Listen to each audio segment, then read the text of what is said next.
জাহাজ নহয় দেই, হৰমুজৰ মাজেদি পাৰ হৈছে ইখনৰ পাছত ইখন বাহন।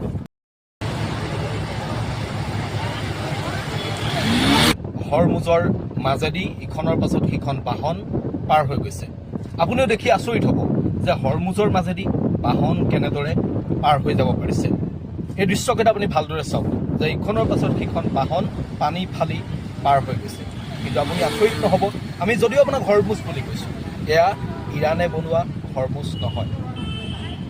এয়া গুৱাহাটীত নিজেই সৃষ্টি হোৱা হৰমুজ, যে চানমাৰীৰ পৰা ভঙাগড় সংযোগী ৰাজগড়ৰ যিটো পথ, সেই পথটোৰ মাজত থকা এয়া হৰমুজ প্ৰণালী। এজাক বৰষুণ দিয়াৰ লগে লগে এই ৰাজগড়ত এবুকু পৰ্যন্ত পানী হয়, আৰু এই পানী ফালিয়েই প্ৰতিদিনেই পানীৰ মাজেদি যাত্ৰা কৰিবলগীয়া হয় বাহনসমূহে। গতিকে এয়া হৰমুজ নহয় কি বুলি ক'ব, আপুনি কওকচোন।